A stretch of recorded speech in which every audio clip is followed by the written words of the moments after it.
Okay, hello everybody. Welcome to our panel discussion on a very critical topic of incorporating behavioral insights into public policy. We have a distinguished set of panelists. First, we have Neela Mohanan, IAS, Joint Secretary at the Department of Personnel and Training. Neela is a seasoned civil servant with over 16 years of experience in governance and strategic management. Her expertise encompasses public advocacy, policy formulation and its implementation, budget planning, and innovative public service. Neela has specialized in areas such as human resource management, healthcare, education, industry and commerce, and citizen service delivery. She holds an MPhil in international politics from the CIPOD SIS JNU. Our second panelist is Shagata Mukherjee, Deputy Director of the Center for Social and Behavioral Change at CSBC at Ashoka University and academic lead of the Behaviours Insights Unit of NITI Aayog. Shagata previously served as an Associate Professor of Economics and Public Policy at the Meghnad Desai Academy of Economics and held positions at the Mumbai School of Economics and Public Policy and the Center of Experimental Social Sciences. He is a recipient of the Vernon L. Smith Young Talent Award in Experimental Finance for his research on gender and microfinance. Shagata holds a PhD in Behavioral and Experimental Economics from Georgia State University, a master's degree in economics from Jawaharlal Nehru University, and a BSc in economics from Presidency College. Next, please welcome Apur Khandelwal, Senior Program Lead at the Council of Energy, Environment and Water. Apur leads the Sustainable Food System Program and has nearly a decade of experience addressing sustainability challenges in the bioeconomy, including food, feed, fiber, and fuel. His career spans developing advanced biofuel and biomaterial technologies for a Fortune 500 company, formulating policy recommendations for the Government of India and advising agro-food organizations across Europe, North America, Africa, and Asia on sustainability issues. Throughout his journey, systems thinking, interdisciplinarity, and collaborative action has been consistent themes. Everyone, please join me in welcoming Shagata Mukherjee, Neela Mohanan, and Apur Khandelwal. Thank you. I would also like to invite Dr. Subha Muthukumar, Lead Urban Practitioners Program, to moderate the session. Thank you, Abhinav. It's a very great pleasure to get it after the keynote address to speak on policy, because RO has set a contest that policy should have a capacity, and Gayatri has said that it should start from the education level, from the grassroots level. So now we are trying to bridging the gap between these two, how it comes up. I thank this, normally in CDF the policy will be the first panel. This time the behavioral insights has been added into this. We will see how this panels, and I'll introduce few steps how we are going to have it. First we will have Neela Mohanan because she wants to leave by 12:15 for the meeting. And so we'll have some of the policy questions to her. And then Dr. Shagata has worked with the government on the behavioral insight, on the policy formulation, its implementation and monitoring. And he have done also audit how it looks upon. So we will talk about that. And Apuva comes from the agriculture and the food system. As the CDF is hosting different interdisciplinary concepts, not only in the water sector or sanitation, today I have seen space people have come here, agriculture sector, other development alternatives, other sectors people have come. So we will also understand how his policy derivation recalibrated the policy changes and also behavioral insights into this. So we start this panel, a few of the quotes, and then I'll start with a question with Neela Mohanan. First of all, I thank you that you have joined it importantly in the meeting while for us in the thing. So there is a famous Elizabeth Dole who is actually 40 years spent in US senators. She died in 2009. One of her best quotes in the policy is that the best public policy is made when you are listening to people who are going to be impacted. So with this quote, I start this policy panel. Somebody thinks, what is this title? Policy capacity, behavioral insight. We thought when we deciding this panel, the policy capacity, so-called in the capacity of the policy makers itself, how today it's looked upon. Because today there is different type of schemes have come in central, states, grassroots level, community level, everything. But what is the level of policy we are trying to look for the capacity of the makers itself. That is one. Second one, today, even Gayatri spoke about that, we don't change our behavior, but we taught people to change their behavior at the community level or a grassroots level. So whether we agree upon this term, how in a layer of other levels also should look the behavioral policies. So these are the two things which we have to going to discuss in this. I'll explain what is the policy capacity in this because it's a new term coined for a long term.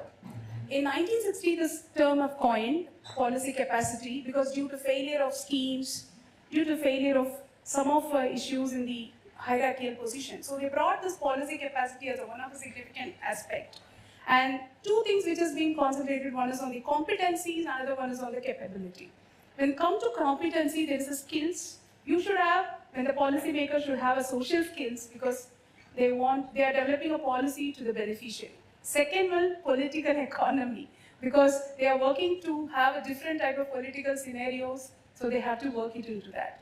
Third thing it is very important is on the analytical side, what Gayatri has mentioned very clearly, people want to analyze. So these are the significant skills we are thinking from the bureaucracy level as well as from the policy level to look upon. And second comes from the capability level that whether we are individually capable to do the behavior change or a capacity improvement or an organization level or in the political economy or in the system resource system. For example, I have money, I put into that, I change the behavior. After 4 years, what happened to the project? So the systems approach is a very significant aspect. So these two coins are very different, but we are trying to link in this panel versus like policy formulation versus behavioral insight and policy formulation, how it is deemed to fit into this system today from Neela Mohan we ask it. So this is actually a significant aspect. As Abhinav told, all these three panelists has contributed a lot of policies, recalibration, capacity improvement, and also made a behavioral science communication and curriculum in level of bureaucracy as well as implementers as well as to the grassroots level. So we want to see the experiences from them, and we will see that what they are trying to impact us in this panel, and we try to derive how we can use it for our day-to-day work in a different sectors. So with this, I now step into some of our moderation questions. First to the Neela Mohan. What we have given to Neela Mohan on this is how a policy capacity influences current and future policy making and policy change. As she is in the Joint Secretary of DOPT and she's a training and she made a lot of curriculums and everything she's making it, the first question to her is how DOPT views policy capacity as a crucial component needed for current policy making process. So over to Neela.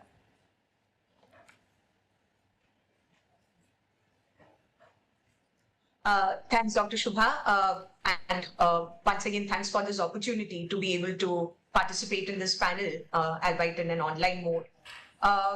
To address your question straight away, I look after the training ecosystem of the Department of Personnel and Training, which has the responsibility of creating a capacity building ecosystem, which is robust, which is future ready, and which is dynamic for all the civil servants, all the government employees of the central government, as well as for the state government. It's not just our interventions are limited to the central government, but we also reach out to the state governments through the state ATIs or through the state level institutions. And we think of the capacity building ecosystem as a nationwide family where we have contributions from both the state government as well as the central government ministries and departments.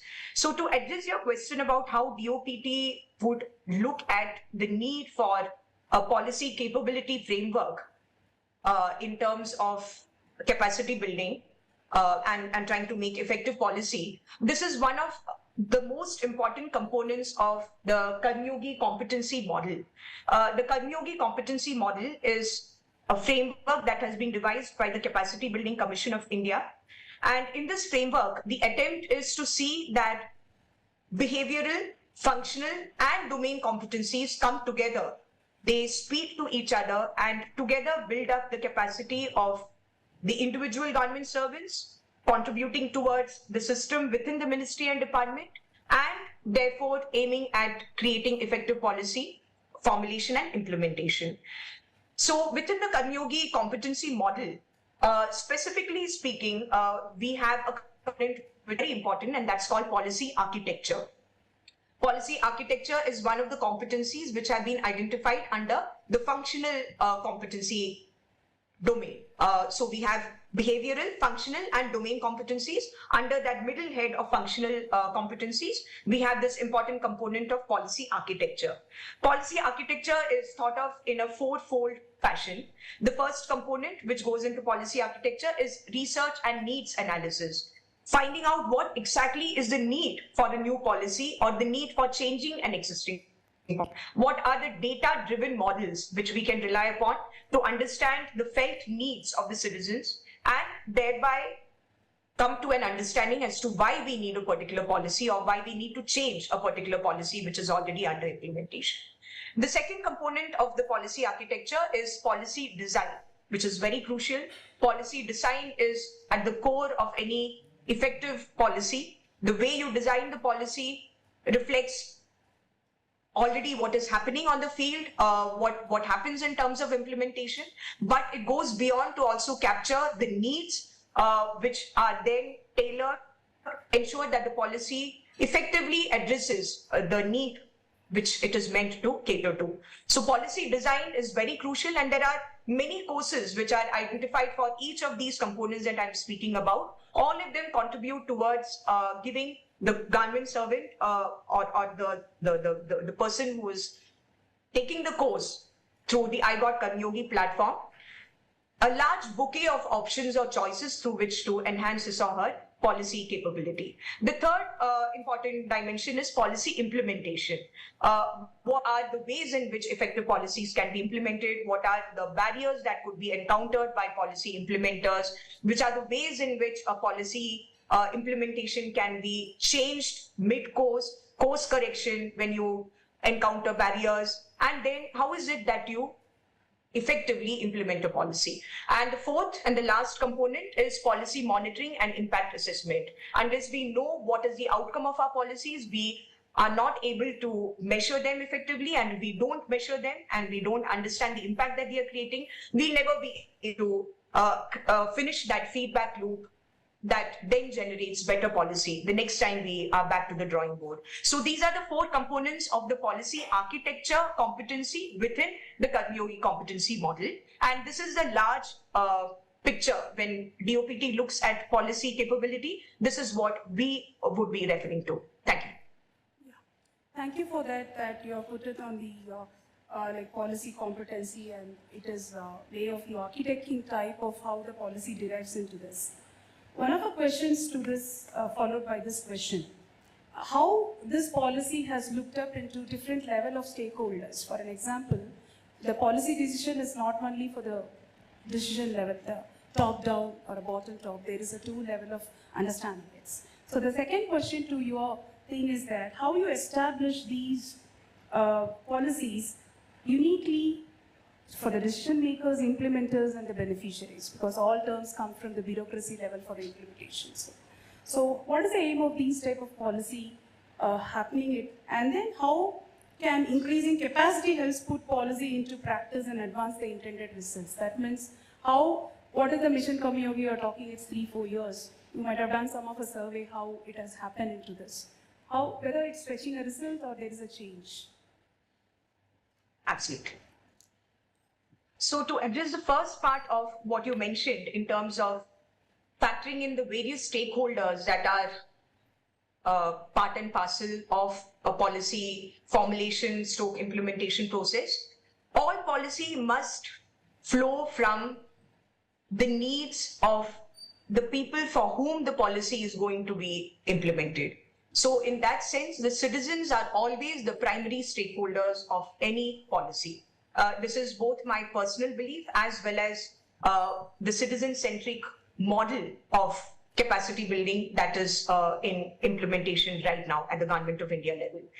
So when we talk about citizen-centric administration, we would be looking at what are the felt needs of the citizens. Where is it that a policy intervention is required? Where is a gap in the existing way in which things are done? What are the changes that are required to be brought about? So as you rightly mentioned in your opening remarks, it's not just about changing the behavior of the citizens, I think we have moved much from that to look at how we can change the behavior of the policy makers and the policy implementers. How is it that we can change our behavioral competencies to cater towards the needs of the citizen? So we are putting the citizen right at the center of every policy formulation, policy design process. So the citizen is the most important stakeholder for us. But then it also has to be said that in order to implement policy, you need to have a large number of people involved within it. While policies may flow from the needs of the citizens, but we need specialized skills. We need people with the experience and with the expertise to design policy catering to the various felt needs of the citizens. So that is where I would say the government servant comes into the picture as a sort of link between the citizen and the policy. So the policy design need not necessarily be done by the person who's going to implement it. In fact, in most cases, in practical governance, the policy is designed elsewhere and the implementation happens elsewhere. So there is a very important need to bridge this gap. There needs to be a proper communication, a feedback mechanism, whereby the policy implementers who actually know the difficulties that may arise while the practical implementation of the policy is happening, we should be having a feedback loop whereby those policy implementers are able to contribute to the policy design, even if they are not actually designing the final policy output. So this requires a constant communication, a constant feedback mechanism. A lot of work is being done within the Capacity Building Commission as well as Mission Karmyogi to understand how this can be bridged in the best possible way. In this, it's also again not restricted to just people who are working within the government. Equally important is the role of academia, the industry. In fact, government, academia, industry interactions are, I would say, at the core of any successful policy. A lot of data comes through research, comes through academic engagement with the way policy is experienced and the way policy is implemented in the field. We definitely require that feedback mechanism as well from research, from the academia. We also need the industry participation to see that the policies are being molded in a way that factors in industry as well as a big stakeholder in the picture. So I think this is a very synergistic process. All the stakeholders have multiple roles, but they all have equally important roles. If at all there is a stakeholder who has a slightly more important or prominent role, that to my mind is a citizen. Now coming to the second part of what you refer to, which is about how we then take the inputs that we get to policy monitoring and evaluation back into building capacities. This is a work in progress. We have a number of instances where we have project, the project impact assessment. We do have that, but I think we are yet not at a stage where we have a very effective institutional mechanism.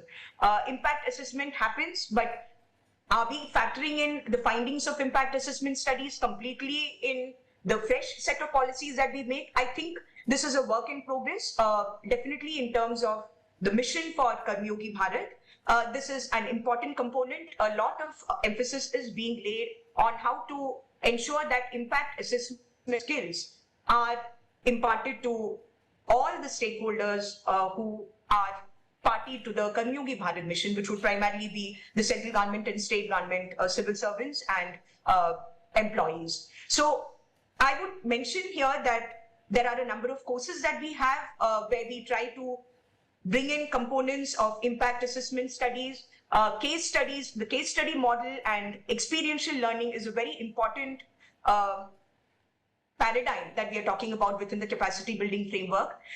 No longer do we see training in terms of just going through a prescribed course where there is a set curriculum, these many hours of teaching, learning.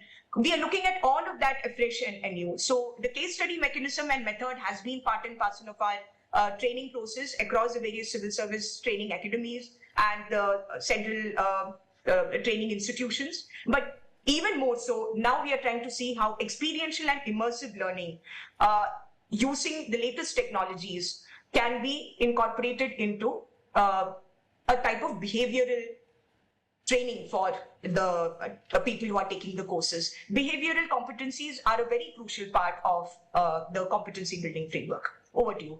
Yeah. Thank you that you have made a point what other speakers also in the keynote has been given. It's right, like the experiential learning and the case study mechanisms, what we learn from the practice and the projects, what we do, from that the policy derives. It's not like we do the policy and try to implement it. This CDF is basically, this time we added on the behavioral insights also. I want to start with that part because now you told about the policy architect, how the DOPT is looking on the curriculum side, its competency, citizen-centric, mentoring or exploration learning and all. That's a pedagogical type of understanding. But coming to the behavioral science, because in the Karma Yogi itself, the significant point what you mentioned is one of your 7 pillars is with the development of behavioral functional domain competency is one of a key area for the bureaucracy. So how you think that we can think about that behavioral science is going to play a major role in the future governmental policies and implementation? To address this part of the question, I'll draw upon my 16 years of experience in public service, more than the fact that I'm looking after the training component in DOPT.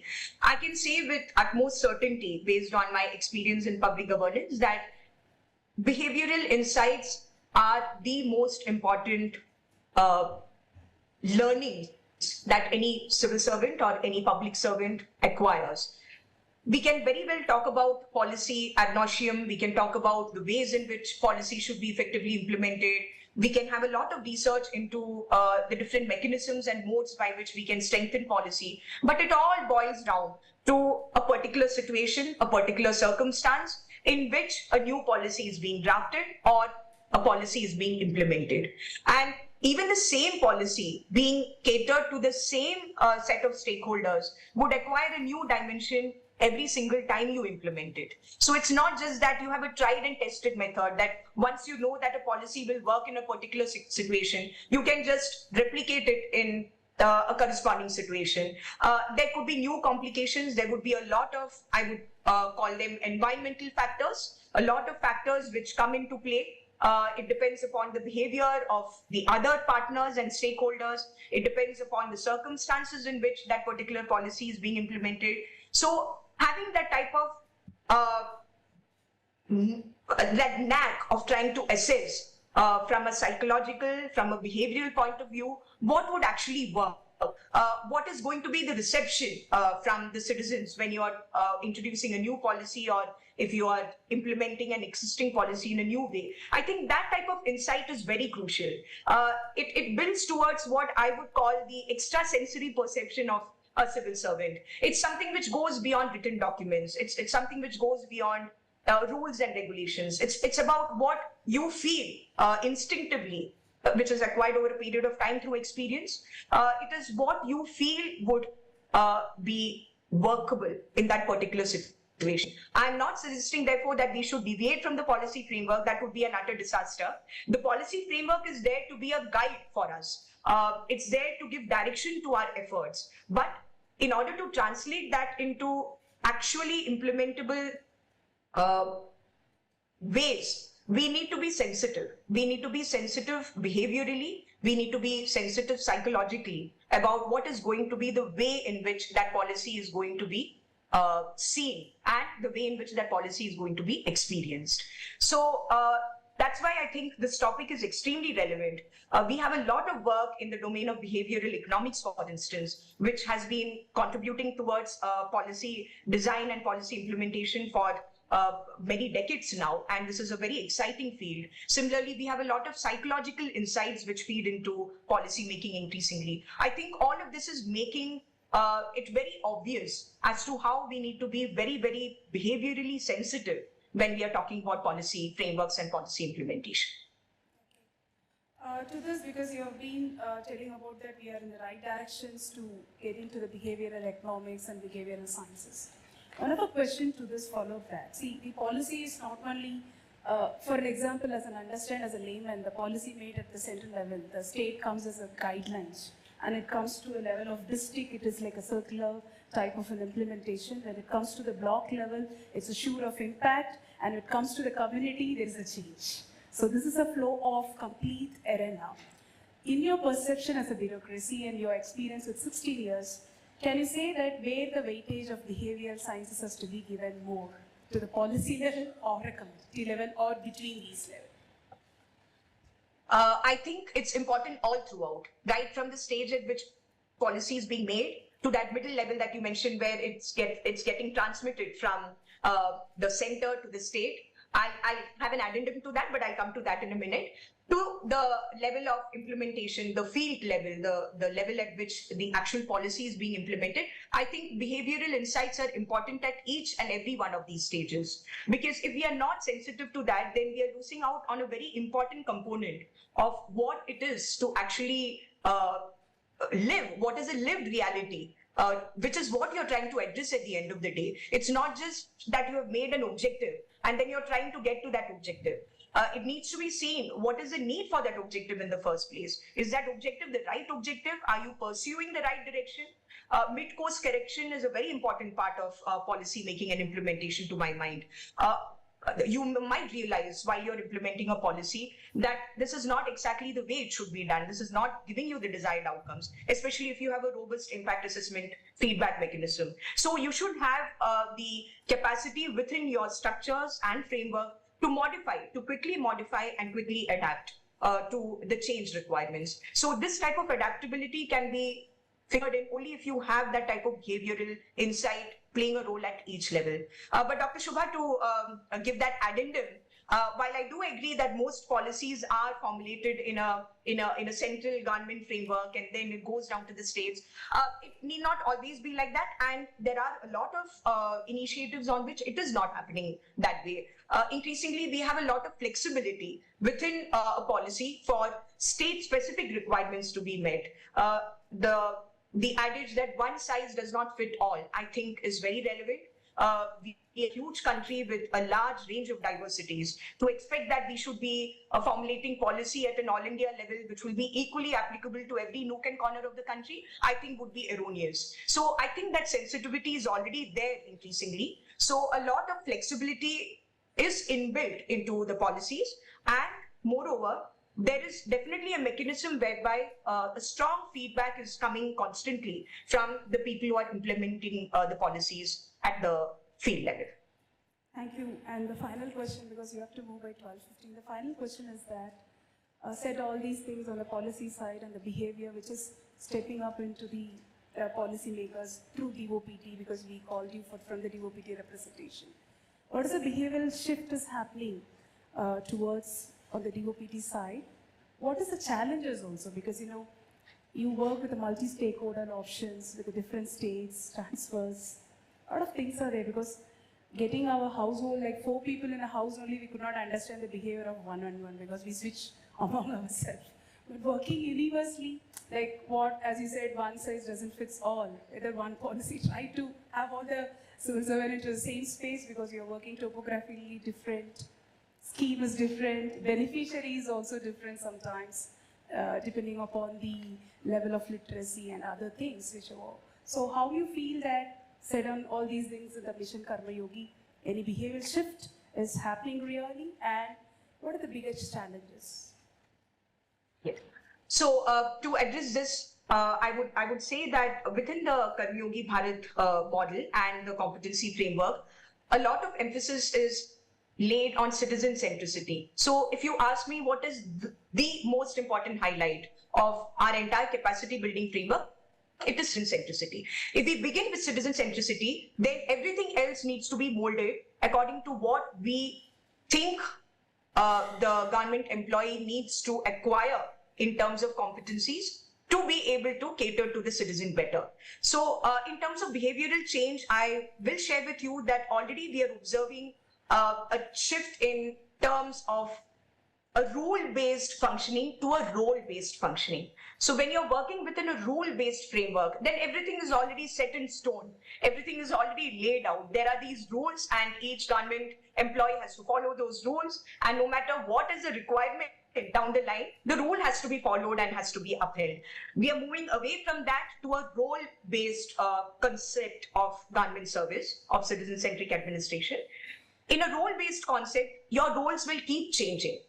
and your role is adaptable. You need to adapt to the changing requirements of the citizen. So again, I come back to citizen centricity. According to the changing needs of the citizen or citizens as a group, you need to mold your role. You will be put in different challenging roles, perhaps multiple roles at the same time.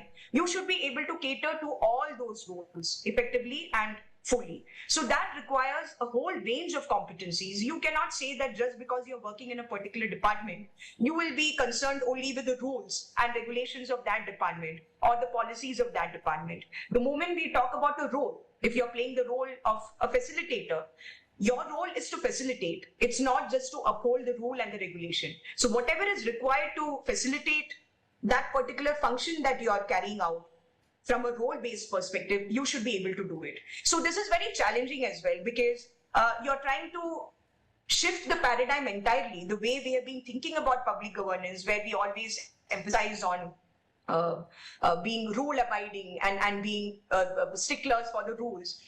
We are talking about a shift in perception. So I think, again, coming back to the behavioral aspect, that is the most challenging one for each individual civil servant or government employee to change the mode of thinking and to adapt to this new concept of role-based functioning. I think that is the biggest challenge, but we are up to the challenge, and I think a lot of transformation is happening already through this framework.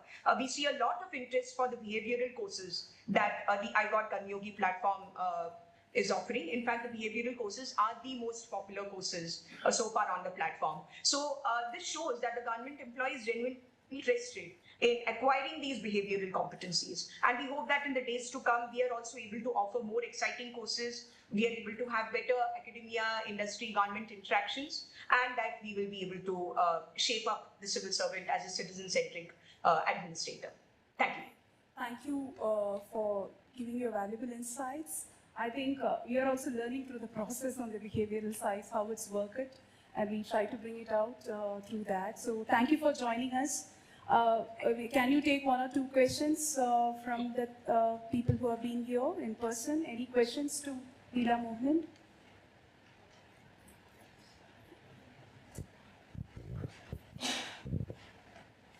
You can introduce yourself, where you're from, and ask a question. We can take two questions and then. So, ma'am, I have just one question, because you would be dealing with policy level, implementation level. You said that now at the administrative level, it should be not rule-based, but the role-based policy implementation. Can you just give one example where you have made some changes based on the need of where the particular policy was being implemented? You made changes, you didn't go by the set guidelines, but you have made changes, and that actually worked well. Can you just, based on your experience, can you just share one example? Thank you, ma'am. Thanks for the question. Since you have asked me to share from my own personal experience, I would give you the example of the COVID pandemic, because this was a situation where anyways no rule would come to our aid, because this was an entirely new situation. There were a lot of rules which could have been impediments in our journey towards trying to get the situation under control. This is a typical example, the COVID pandemic, and this is not unique.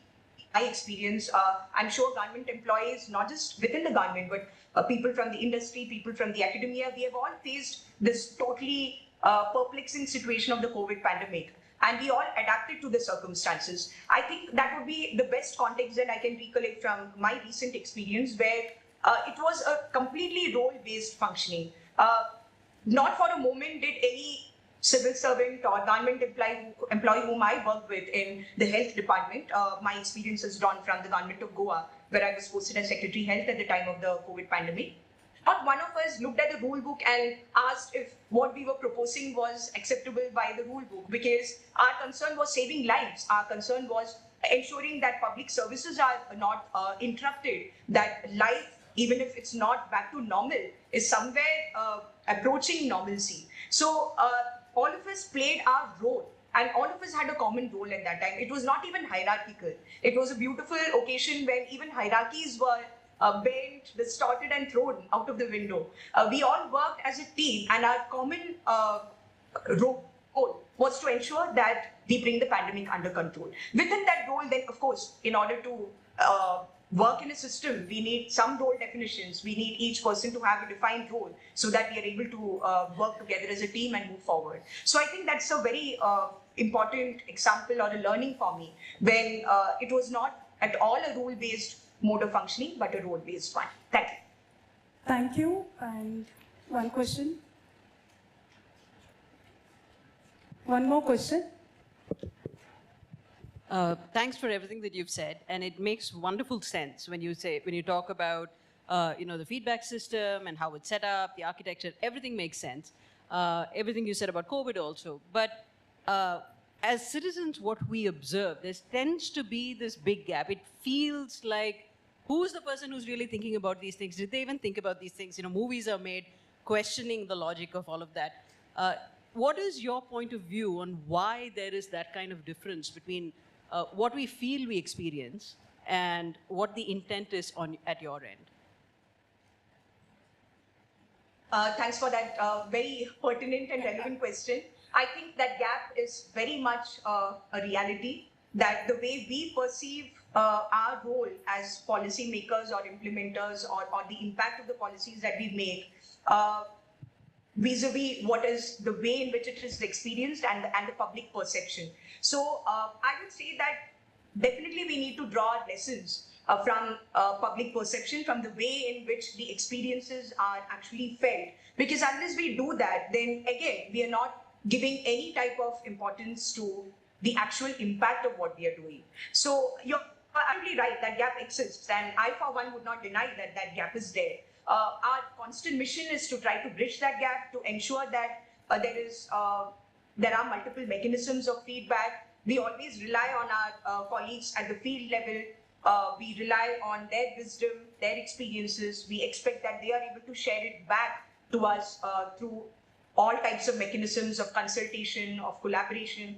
But yes, it's a difficult bridge to gap, because again, we are talking about an ecosystem which is very big. The canvas is very large. So it's a constant struggle, I would say, and it is work in progress. Every attempt has to be made to bridge that gap. I leave it at that. The gap exists, I wouldn't deny it. We need to work towards it. And I think the motto of citizen-centric administration is actually a way of compelling every government employee and civil servant to think more about what is the perception from across across the country, what is the perception from the level of the citizen who's actually experiencing the policy. Thank you. So thank you, Leela, who have joined it. I think it's a wonderful thing. And whatever the other questions we'll send to you for answering in this online. So thank you for joining us then. Thank you. Thanks a lot. Thank you. So it's like relaxed to see the frame and talk. Now we can have a discussion. It's a young panel, because when we say policy, we understand so 50 years, 60 years people will be there, but both are young in that, and both have been done more than 23 policy recalibration. So it's going to be a very useful panel. I sit here like this because it's like, first is Sagata. I want to introduce, even Abhinav told the brief. He's from Center for Social and Behavioural Change, and you know that Niti Aayog is replaced with the Planning Commission, and he was working in a behavioural insight itself into the government policy. So we are going to ask him a tough question, because really he have done the impact, assessed and everything. So we are going to ask him a tough question, how really he feels, what is going to be a change, or there is any recalibration towards it. Whereas Apuva come from the climate angle, where IHS is one of the leading institute in the climate institute angle, and a lot of research is going on, and we are reading IPCC reports have been written by most of our research scholars about all these things. Apuva comes that from the agriculture background to connectivity in the climate systems, and also he also appreciated, and he also done some of the studies in how the behavioral insights have come into the farmer's life to change the impact. So these two speakers are going to be with us, and we will have a time now, like now the time is 12:26 in my thing, so we'll have up to 12:50 the discussion. Then we can pick the questions from both in person as well as online persons are also waiting. So the first question to Sagata, it's not a question, we can have a detailed thing, it's that the question what I put to Leela Mohanan, but I want to ask you, because you are going to review the projects and trying to understand what the behaviorals needed, developing a policy, implementation, monitoring aspect, audit, a lot of cycles are there. Do you really think after doing all this project, the behavioral science and public policy is future of government? First of all, thank you, Dr. Shubha and ISS for inviting me to this forum. Am I audible at the back? Yeah. So,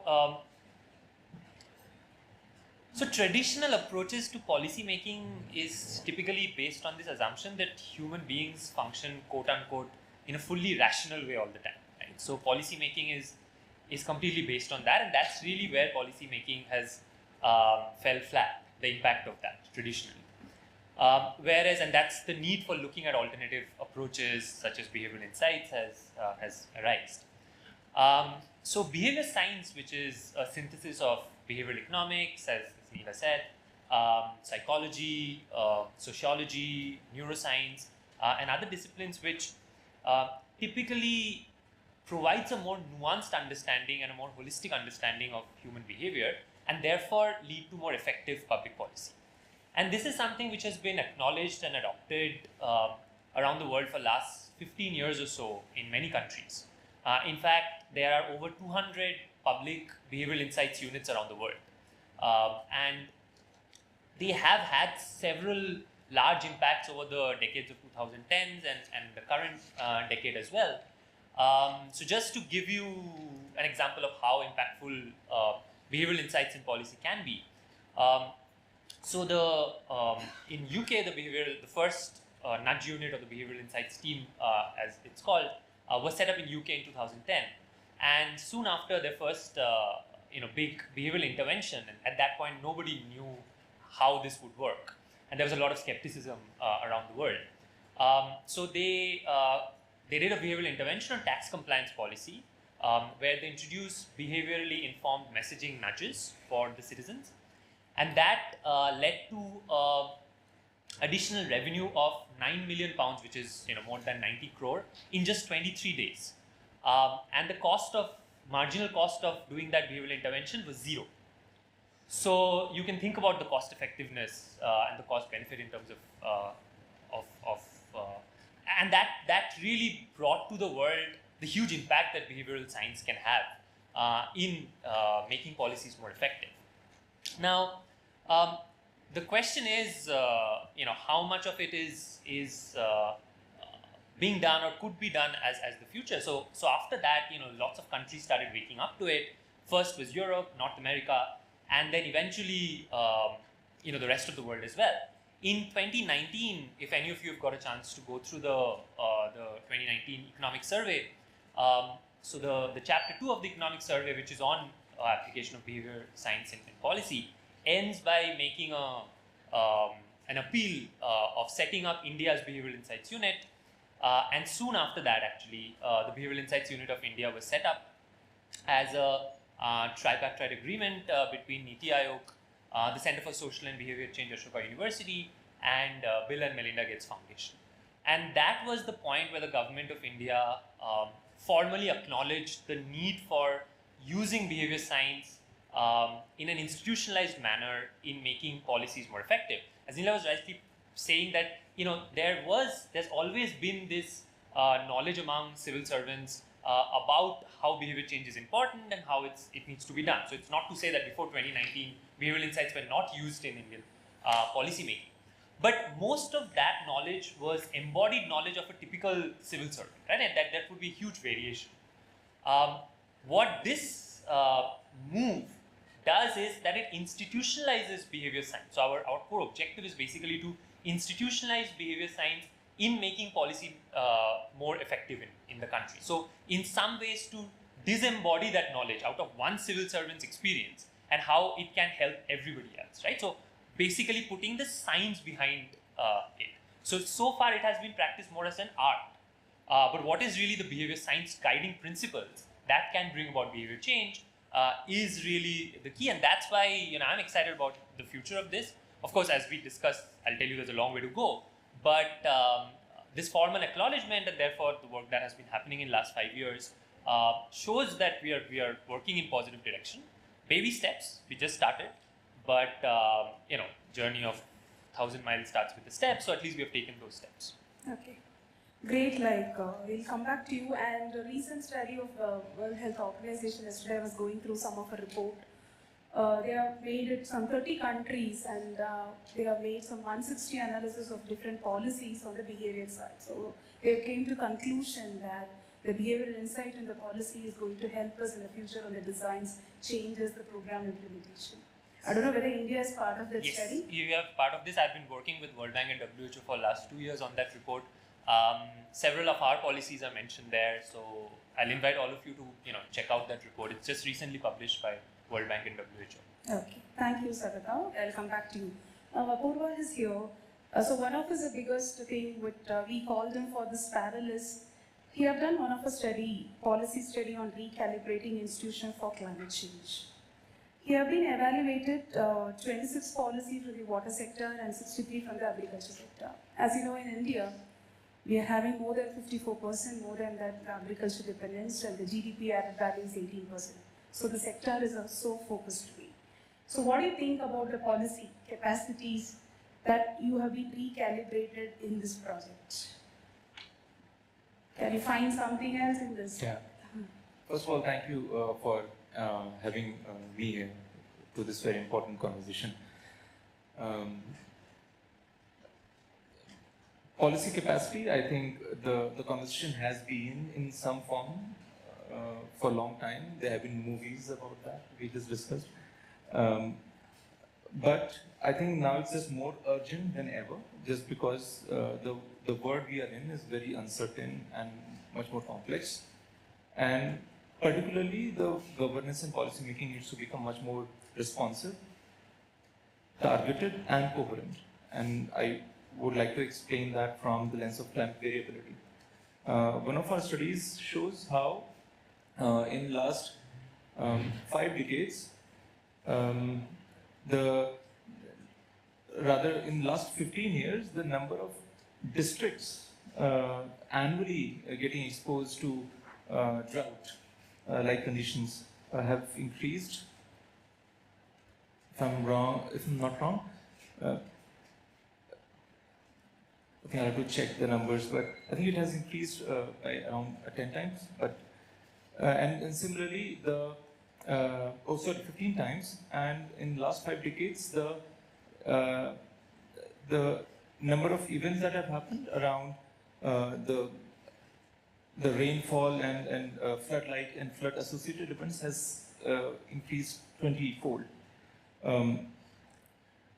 In such an environment where such events are becoming so frequent and accelerated, the response of government has to be much more responsive. And then we are also seeing 40% of the districts are facing swapping trends, where what that means is 40% of districts are either moving from drought-like conditions to flood-like conditions, and flood-like conditions to drought-like conditions, and even blocks are behaving very differently. So the umbrella policy making that used to happen cannot really solve the problems that we're looking at. We need to be really targeted to block level, to district level. And therefore that decision making devolution and authority has to be there at that level. And then coherence, I think that's also not a new ask.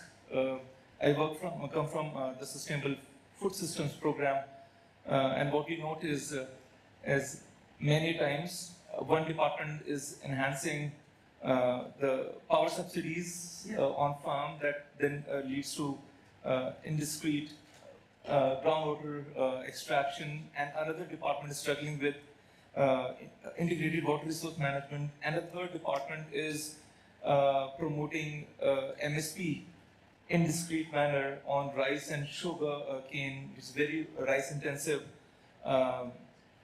crops. And now we know India is becoming a diabetes capital. That means we are consuming just much more carbohydrates and sugar, for which there is MSP, and all sort of PDS sort of focuses around that. And that cannot happen. This is just super incoherent. So more responsive, targeted, and coherent policy making is really urgently required. So what we are trying to do is we are trying to engage with some of the states where the leadership is willing to become critical and explore what can be changed. So this is really the supply side. Let me say, this is the demand side of what we discussed in the first one. There are these solutions emerging like Karmayogi, but there has to be appreciation in the officers in the departments that we need to capitalize on the supply of solutions that is coming our way. I think the journey would start with quick diagnostics around where the institutional capacity needs to be improved if such a diagnostics has not already been done. What we have noted in our experience, because it's a very tricky situation where government, either themselves or by another evaluator, needs to be looked at critically.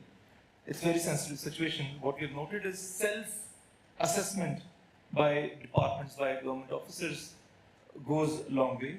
And we adapted global literature to come up with sort of a capacity assessment framework.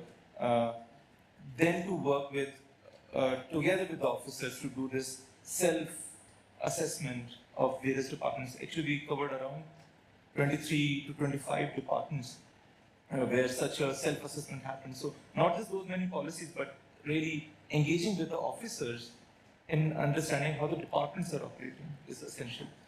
The kind of capacities we looked at were, for example, whether the departments are able to sense the information around them in a timely manner. Are they able to assess information, come up with actionable takeaways for that?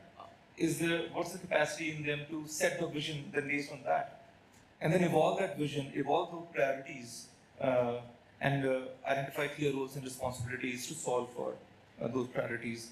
What's the capacity to internally coordinate to achieve those outcomes? Participate with external stakeholders, non-state actors to solve for the priorities. The M&E capacity to come up with meaningful learnings for further evolution, and dissemination capacity to communicate to all the beneficiaries all the right information, and also then shape the political economy accordingly. All that we try to assess in addition to human resource capacity challenges and the financial resource capacity challenges. What we have noted is that a lot of good effort is happening. It's not that, because it's been a recognized issue, there are multiple solutions are emerging, but in a disparate manner. What is required is much more streamlined effort to then enable a systematic and systemic transformation in capacity in state. And therefore we came up with a roadmap with clear short-term, mid-term, long-term recommendations. And I would want to quickly highlight some of the kind of recommendations that emerged, and these emerged in collaboration with officers. So there is already a buy-in from the officers because they self-assess themselves, and which is important for success of such a roadmap. In the short term, there were definitely a list of quick wins we try to identify. Small initiatives that can have disproportionate effect and then can build case for further action towards them. And a simple example would be, to solve for coherence, can there be a checklist on risks as various departments come up with their own policies, programs, or schemes. A simple checklist whether, as a agriculture department, does the scheme, proposed scheme, draft scheme has any element that creates risks for water department or energy departments, and then the protocol is okay. Then include them in the consultation process at least at the minimum. Right? Can there be simple checklists and simple guidelines in terms of institutionalizing this? So these kind of ideas emerged very clearly. There were ideas on, because this is not news, there have been past interventions. So there are certain institutions that were, or certain mechanisms that were established with a similar hope. Can we really, and then they became ineffective for some or the other reason. Or in some cases we also noted defunct. So can we revitalize them and revamp them?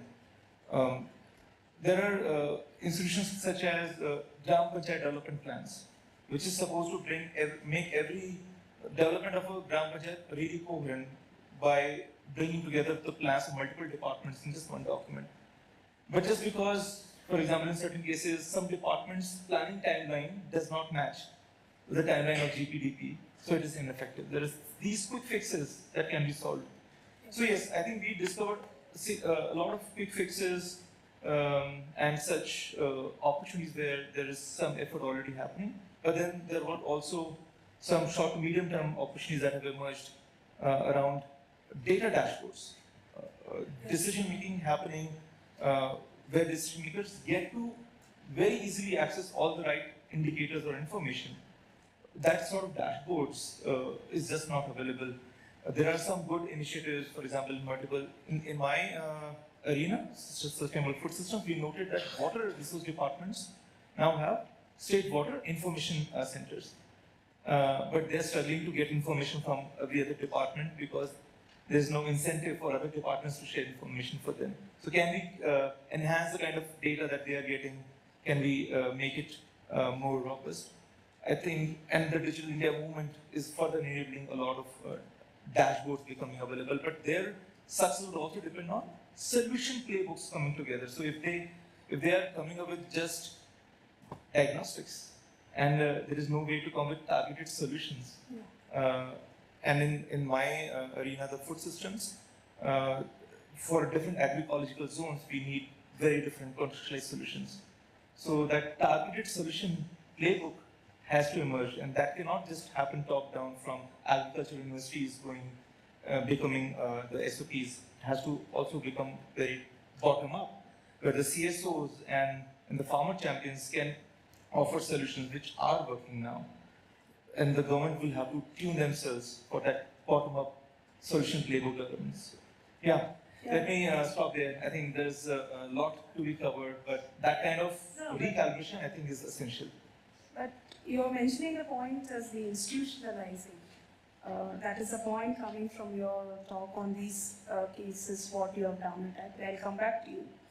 One of the questions, because water is our sector which we are trying to work it on, Jal Jeevan Mission. Everybody knows that rural household by 2024 we are achieving. Yesterday also, the minister who has taken over now has told that we have completed 77% of water thing.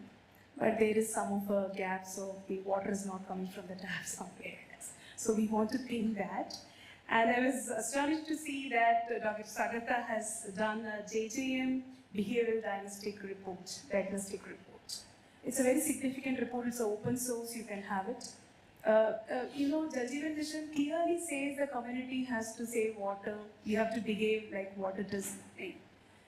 So we want to throw a light because water is a significant aspect, and exclusively to the Bangalore at the crisis moment, we are trying to adapt different measures, recharging, recirculations, recycle, reuse constructions, and all these things are happening. So it's a correct time to understand, Dr. Sagata, this is the largest scheme program happening from 2019 onwards. We matured enough. So what type of, could you please discuss the goals and the results in terms of behavior, because you are working in the behavioral, so that key learnings from this report, and what do you think really changed? Right. So several years ago, about three years or so ago, we started really thinking about this at the Behavioral Insights Unit of India, as well as with Department of Drinking Water and Sanitation. The mission director of JJM at that time, Vikas Shilji, and I had often discussed about how all these infrastructures are going to be made. Eventually, now it's 77, and this you can debate about the exact numbers, but at some point they will be 100%, and those will be done, right? But then the question is, to make this really sustainable, it is really important for the communities to engage and for actual behavior change to happen.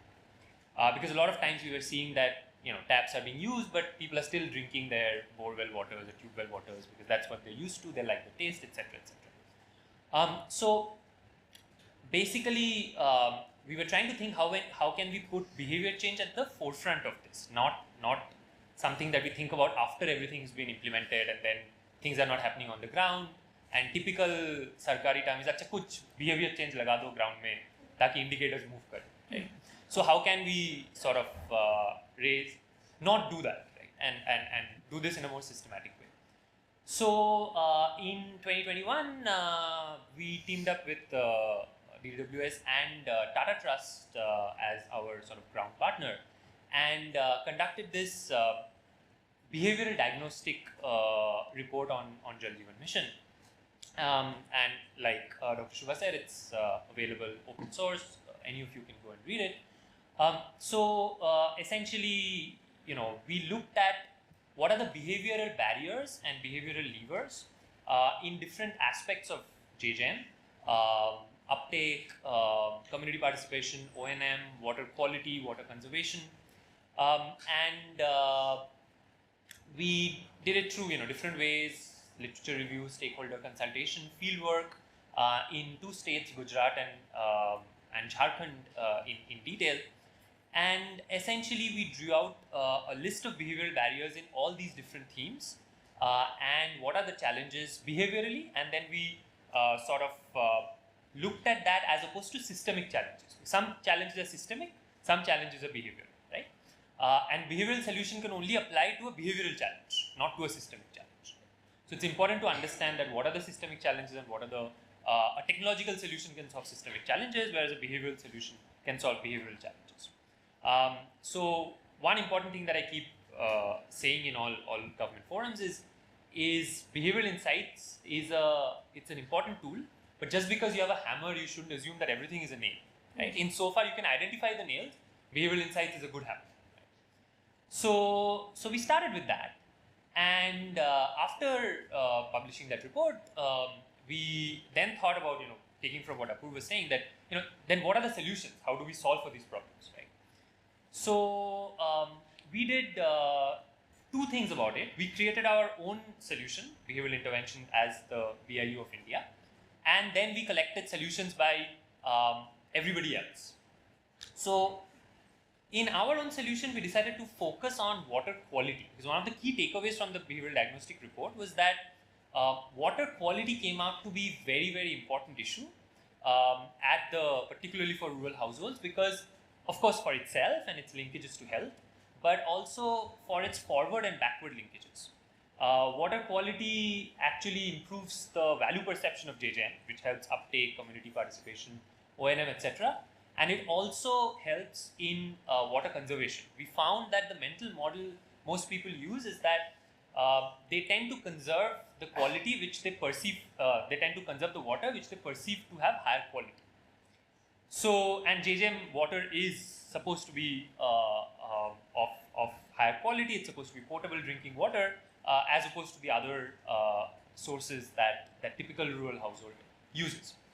So, therefore, we designed a behavioral intervention, a layered behavioral intervention, to make people aware of judgment of water quality, how people should judge water quality, and to increase demand for water quality testing, which is under the JJM guidelines, but we found that it wasn't really happening because nobody was really demanding water quality testing.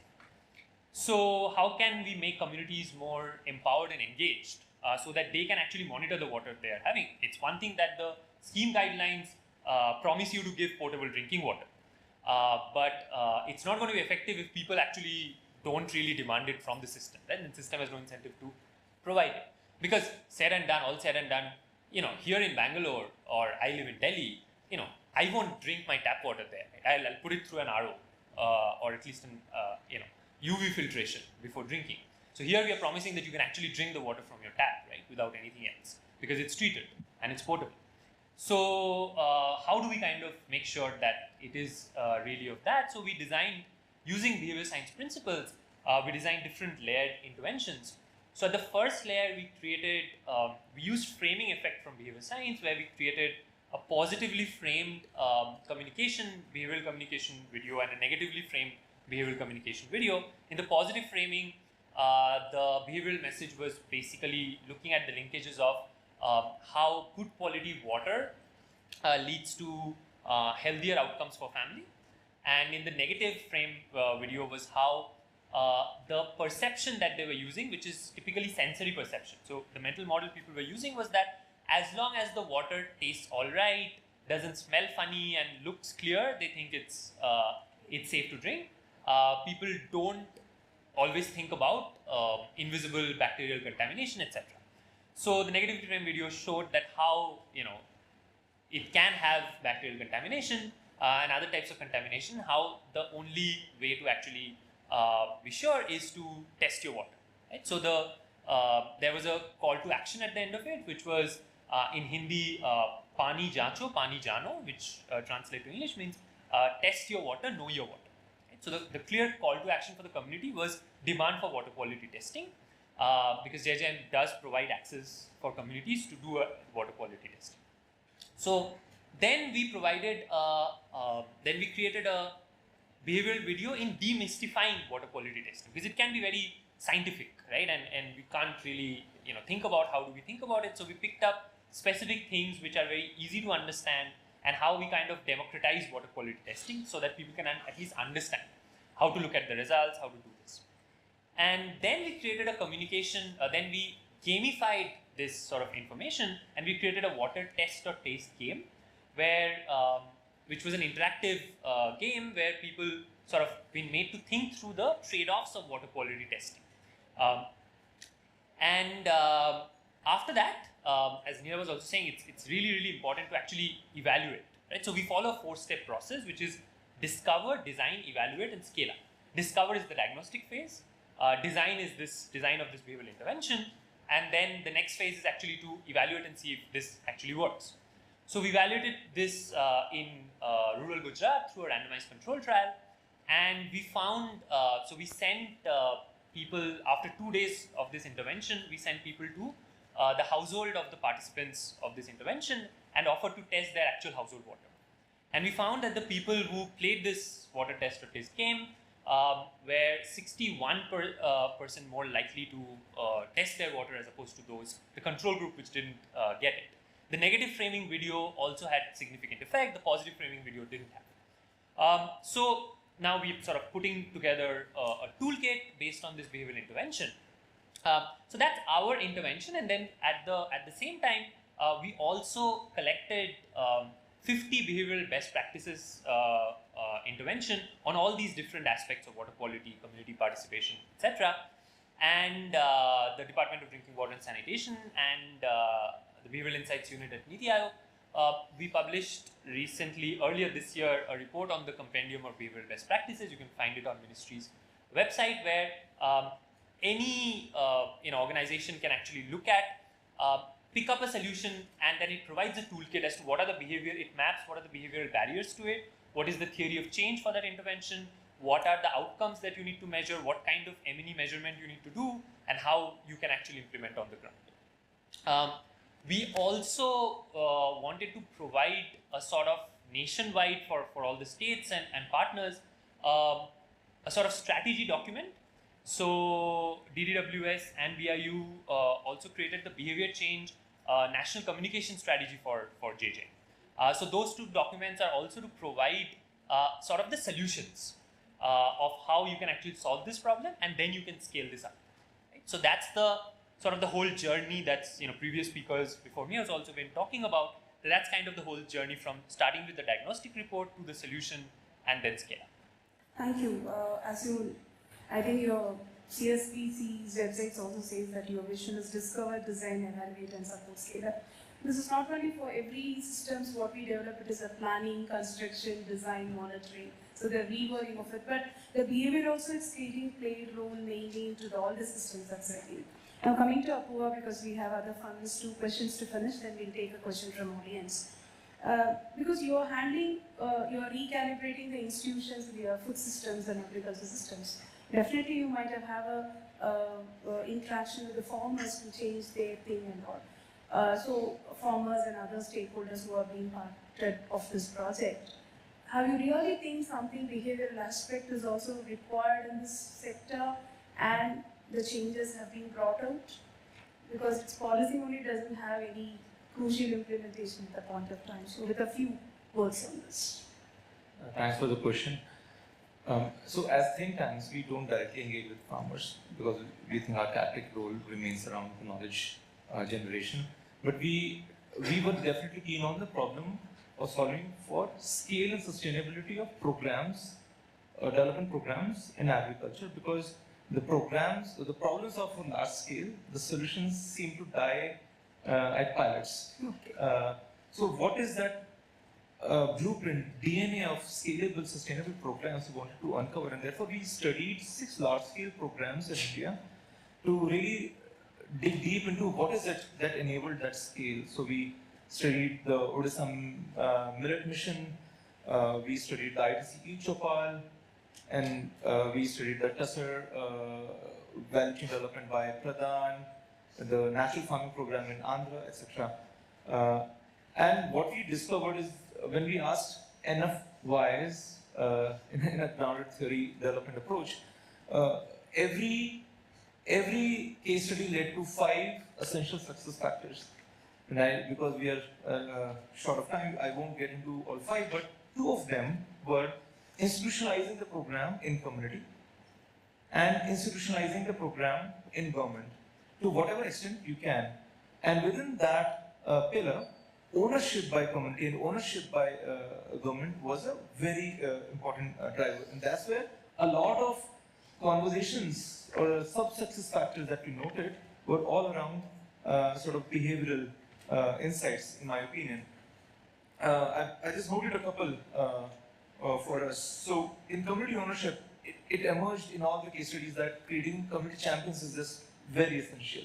And when you are working towards that, it's important to build trust with the champions. And the trust with the champions is only built when they see that there is a clear value proposition for them and for the community. They only see there is a clear value proposition when they see that when they see a real sort of pilot, so that the value proposition is real. So demonstration projects therefore become essential to then drive that trust and drive that championship, and then drive community ownership. Similarly, we noted that relatability of solutions was an important factor. If the solution is very foreign to the culture and the language and everything, it was not finding traction. In our other works, we have noted, for example, in certain regions, artificial insemination, which is an important intervention for dairy sector, is not finding traction because sometimes it seemed not okay for the culture or no relatable to the indigenous practices. So these kind of observations were there, and there's just much more. I would highly encourage that we look at this report, list out in a very hierarchical manner what drives what in our experience. Then government ownership was a key one, and again government champions, developing government champions for the program became important, and we saw that again in all the programs. There were some of the other government champions that took the program from block level to district level to then state level implementation. And there, how this opportunity of this program was pitched to the government officer, whether the government officer could see that the government officer's KPIs, whatever they are trying to achieve, are solved by the program that is now being demonstrated by the CSOs. That's when the clicking happened. Sometimes we noted the influencers of the government officers have a key role to play. If the MLA comes and says, if the Sarpanch is coming in and demanding for it, or the peer IS officers are putting a good word, it makes them sort of potentially a better champion of the program. So these kind of interesting details was emerging throughout the study. So no doubt, it's at the center of driving transformation in large-scale sustainable programs. But just one additional point, but maybe let me take that up in the reflection session. I think you would have. Yeah, we have a question. It's already one. The final questions to the panelists. We'll finish by 5 minutes to the questions because Abhinav was seeing me equally. So I want to see that. The purpose is what I asked to Nina because you are being, when we talked previous on this, you are handling block level behavioral change programs, community driven programs, policy level people are trying to do it. How you weight some of it? Because she told that it's a uniformity together everybody should change, then only the change happens, either the top or lower level. But whatever we are understanding from other projects, people do mostly on either it's named as a citizen-centric or a community ownership is coming to community. Nobody says that implementers or policy level. With your studies, not only JJM, you have a lot of other studies around it. What's the weights if you want to give it? Policymakers or implementers? It's a final question, and the local, or the deep down into the block here and time. So that's a very pertinent question. And in fact, 3 years ago at the Behavioural Insights Unit of India, we were asking ourselves this exact question. And we found no systematic evidence. Of course, there's all these new terms that are coined. The government is now working a lot with consultants, and so pick this interesting habit of terming, coming up with interesting words that sometimes we don't really know what it actually means, or if it means the same thing that we already meant. But we found no really systematic evidence on this. So then we decided to conduct a study to actually understand. So we conducted a study with the Department of Monitoring and Evaluation Office, and we first wanted to understand, okay, what's happening at the central level? Policy making ultimately starts there. So what about these big central government policies that everybody talks about? What weightage behavior sciences or behavioral insights are given to that, right? Because there was no really evidence on that. So we did, for the first time in the country, we did a behavioral audit of all central government schemes. Because we couldn't find any data, we thought we'll do it ourselves.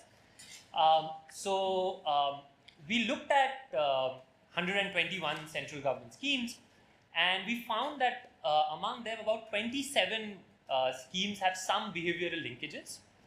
Out of those 27 schemes, 10 schemes have put in some budget for behavior change activities.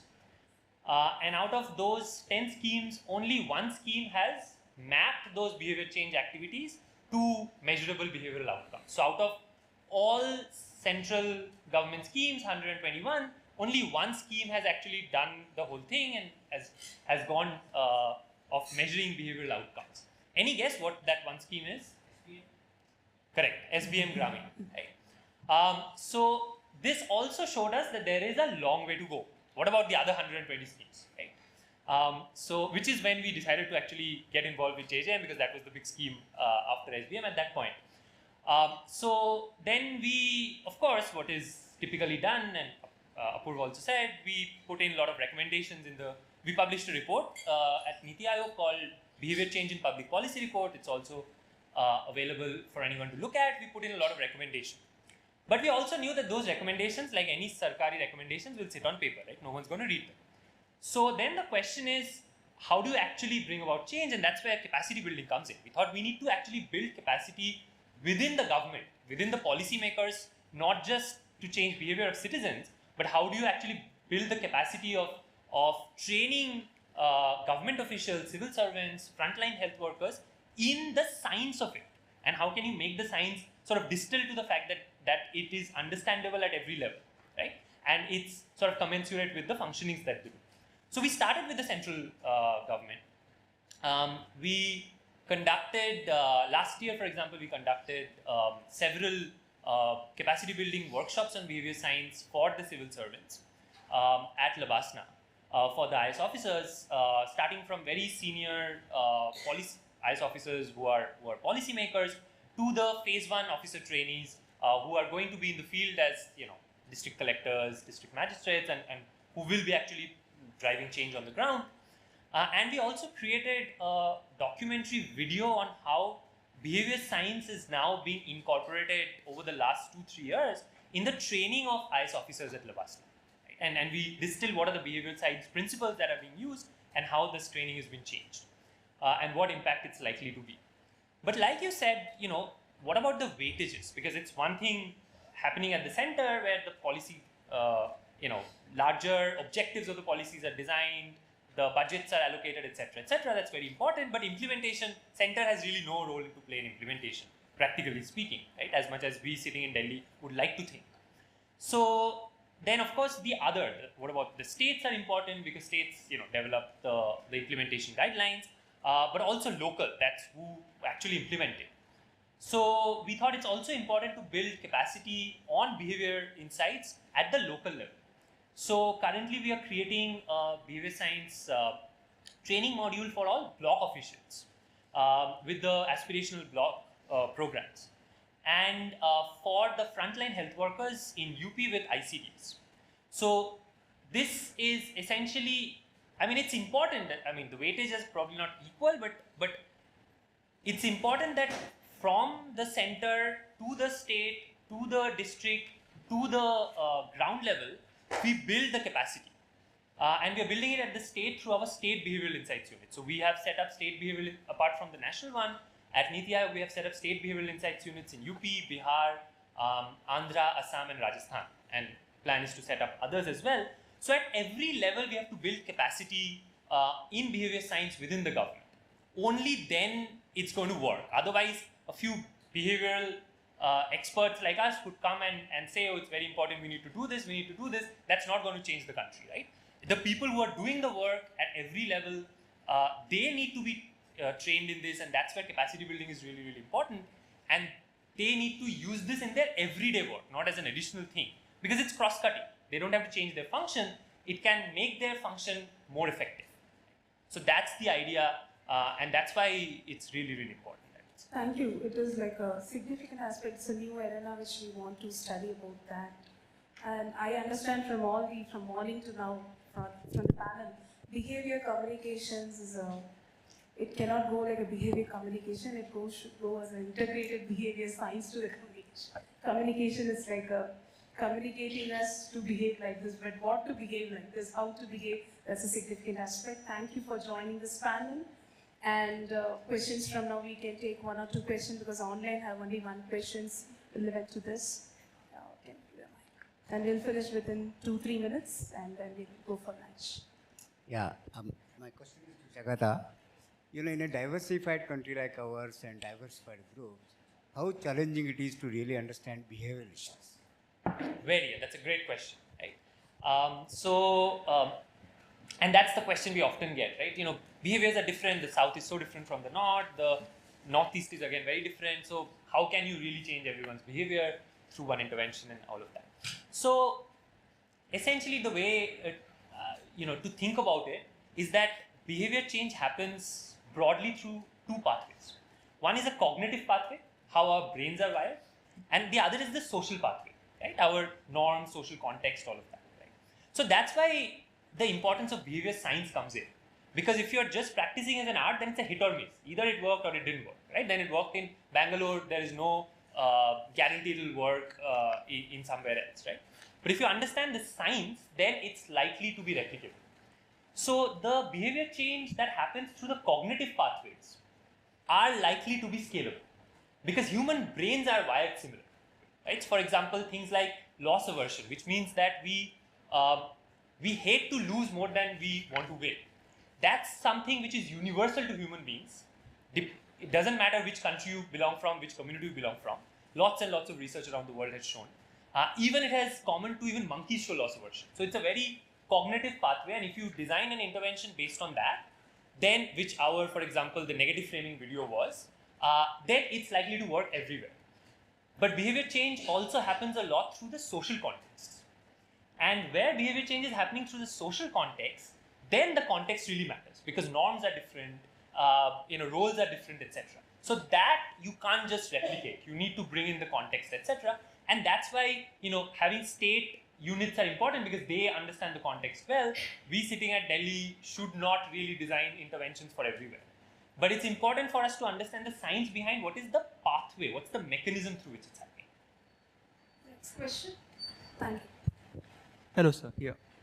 I have a question which is on the use of game-based personality test or game-based strengths test to identify particular personality or a strength which can drive that change, the 2 pathways that you mentioned. Do you do that?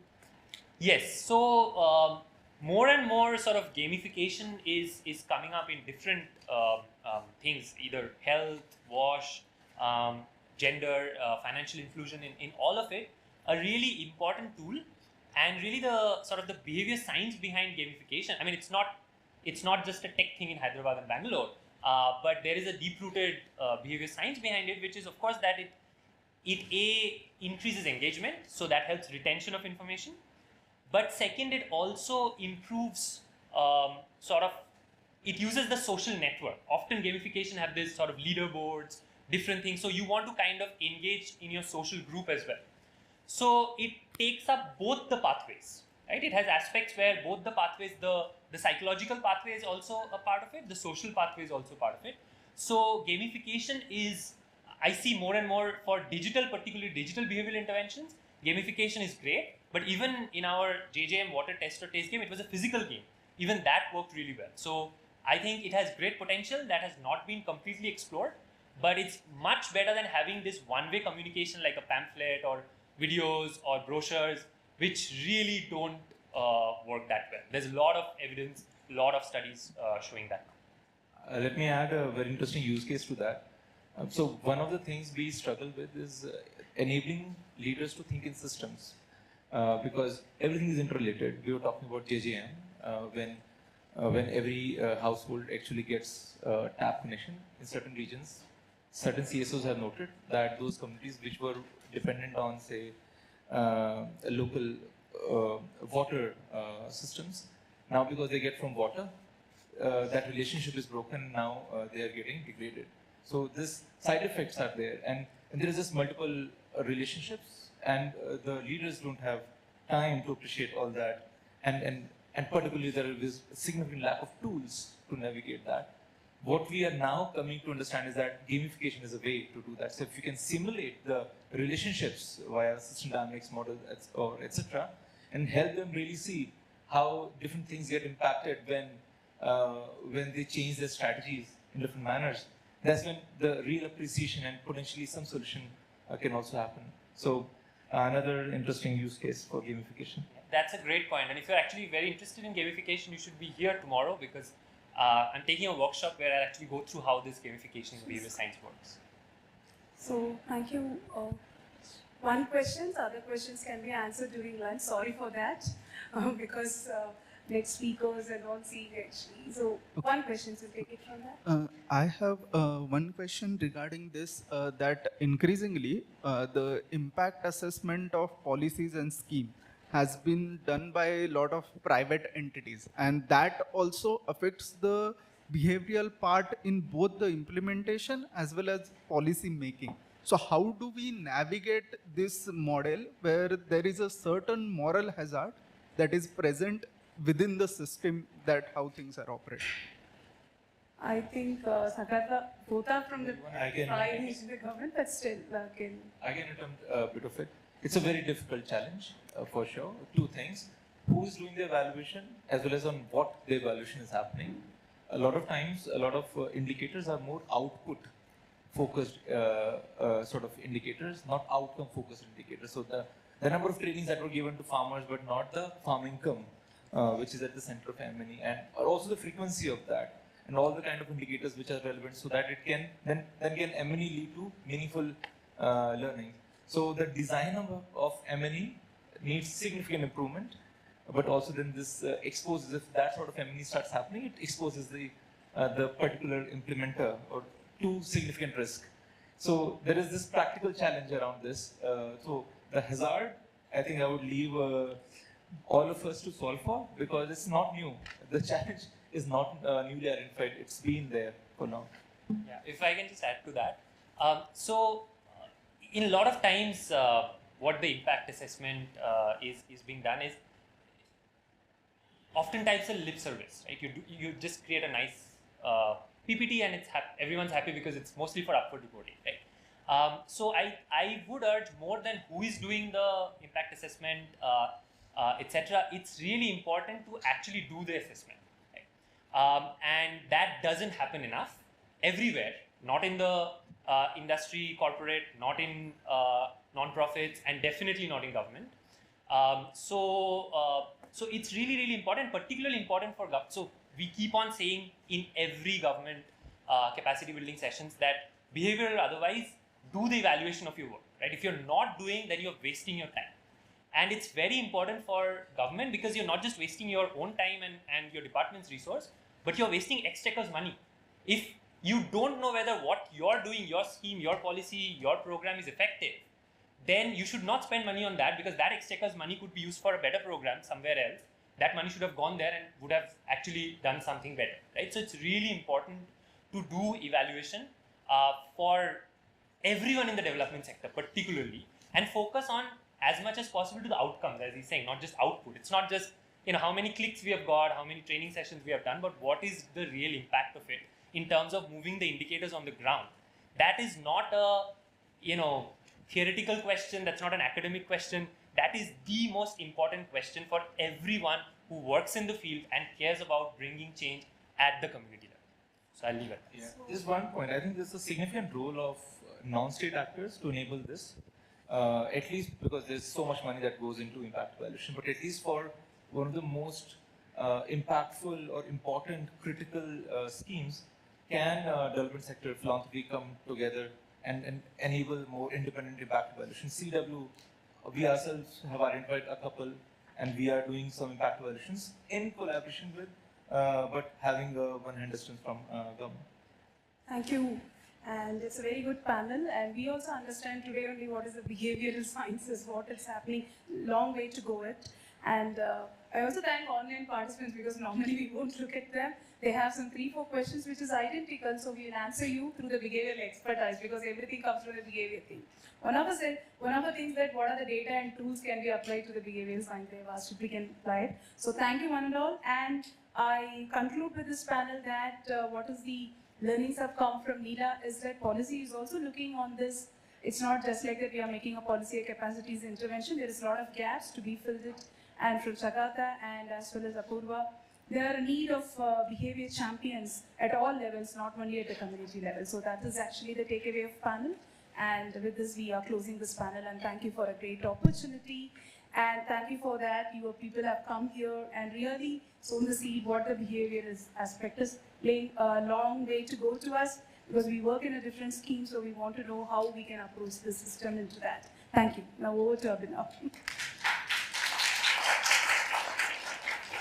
That was a very enlightening discussion, and I wish we had more time.